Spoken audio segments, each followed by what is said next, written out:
Assalamualaikum warahmatullahi wabarakatuh. Halo guys, aku Vita Oktaviana, S1 Pendidikan Biologi di Universitas Muhammadiyah Metro. Kali ini kita akan membahas tentang perkecambahan. Pada topik hari ini kita akan membahas tentang proses perkecambahan, lalu faktor-faktor yang mempengaruhinya. Oke, baik, langsung saja kita simak bersama-sama.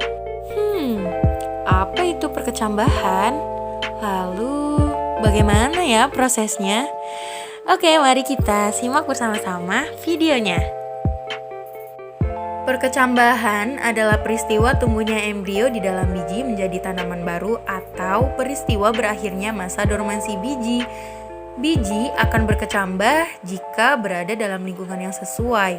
Proses perkecambahan ini memerlukan suhu yang cocok, banyaknya air yang memadai, persediaan oksigen yang cukup, kelembapan, dan juga cahaya.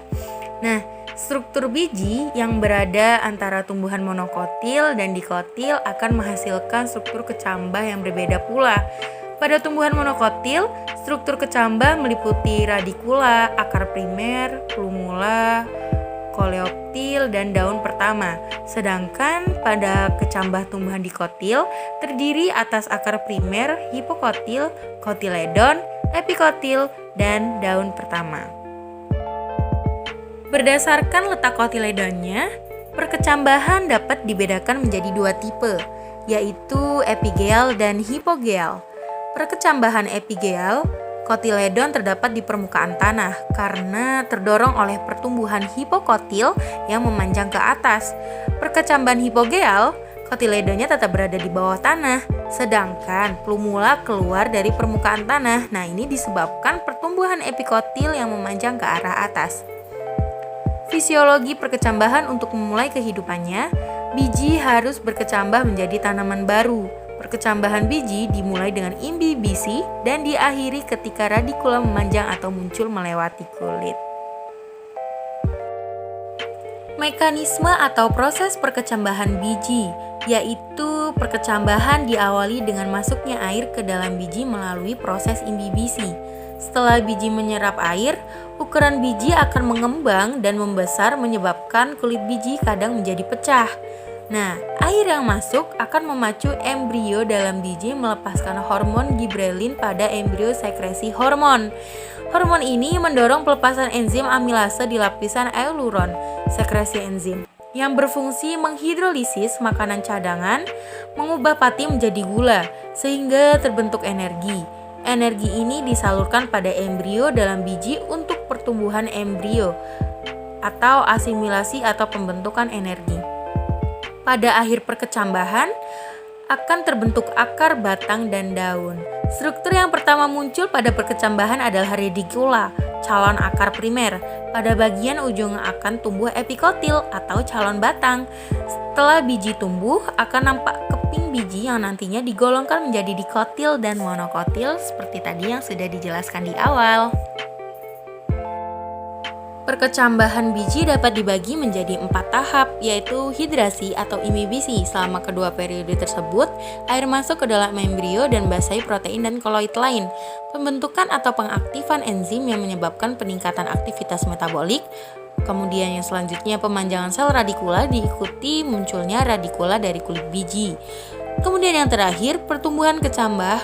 Selanjutnya adalah pertumbuhan primer. Selanjutnya pertumbuhan primer. Setelah proses perkecambahan, tumbuhan mengalami pertumbuhan dan perkembangan lebih lanjut. Tumbuhan akan membentuk akar, batang, dan daun. Ujung batang dan ujung akar akan tumbuh memanjang karena adanya aktivitas sel-sel meristematis. Proses ini disebut pertumbuhan primer. Sel-sel meristem dapat juga berdiferensiasi menjadi sel-sel yang memiliki struktur dan fungsi yang khusus. Daerah pertumbuhan pada ujung batang dan ujung akar dapat dibedakan menjadi 3 daerah, yaitu daerah pembelahan, kemudian daerah pemanjangan, dan daerah diferensiasi. Daerah pembelahan terdapat pada ujung akar. Sel-sel meristem di daerah ini akan mengalami pertumbuhan dan perkembangan struktur akar pertama. Kemudian yang selanjutnya, daerah pemanjangan terletak setelah daerah pembelahan. Pada daerah ini, sel-sel mengalami pembesaran dan pemanjangan. Selanjutnya yang terakhir yaitu daerah diferensiasi atau daerah yang sel-selnya berdiferensiasi menjadi sel-sel yang memiliki struktur dan fungsi khusus. Yang selanjutnya yaitu pertumbuhan sekunder. Pertumbuhan sekunder terjadi akibat adanya aktivitas di jaringan kambium atau meristematik sekunder. Pembelahan kambium ke arah luar akan membentuk floem sekunder, sementara pembelahan ke arah dalam akan membentuk xilem sekunder. Coba kalian amati pohon-pohon yang ada di sekitar kita. Pasti diameternya menjadi lebar kan? Nah, pertumbuhan sekunder ini penyebabnya. Pembelahan pada jaringan kambium ini akan menyebabkan terjadinya pelebaran batang, pembentukan lingkar tahun, dan serta jari-jari empelur. Pembelahan kambium menjadi xilem dan floem sangat dipengaruhi oleh lingkungan. Hal ini menyebabkan kecepatan pembelahan yang terjadi di musim hujan berbeda dengan pembelahan di musim kering. Perbedaan inilah yang mengakibatkan munculnya lingkar konsentris atau lingkaran tahun di batang pohon. Selanjutnya ada faktor-faktor yang mempengaruhi pertumbuhan dan perkembangan. Pertumbuhan dan perkembangan tumbuhan sangat dipengaruhi oleh faktor luar dan faktor dalam. Faktor dalam atau internal yaitu faktor yang berasal dari dalam, gen dan hormon. Contohnya auksin, gibrelin, gas etilen, sitokinin, dan asam absistat. Kemudian faktor luar eksternal yaitu faktor yang berasal dari luar. Seperti nutrisi, air, derajat keasaman, pH, kadar garam, oksigen, cahaya, kelembapan, gravitasi, sentuhan, organisme parasit, dan herbivora. Itu tadi penjelasan dari aku tentang pertumbuhan dan perkembangan tanaman pada topik perkecambahan. Dan semoga buat kalian semua yang sudah mampir di videoku kali ini dapat menambah wawasan dan bisa bermanfaat buat kalian semua. Thank you for watching and assalamualaikum warahmatullahi wabarakatuh.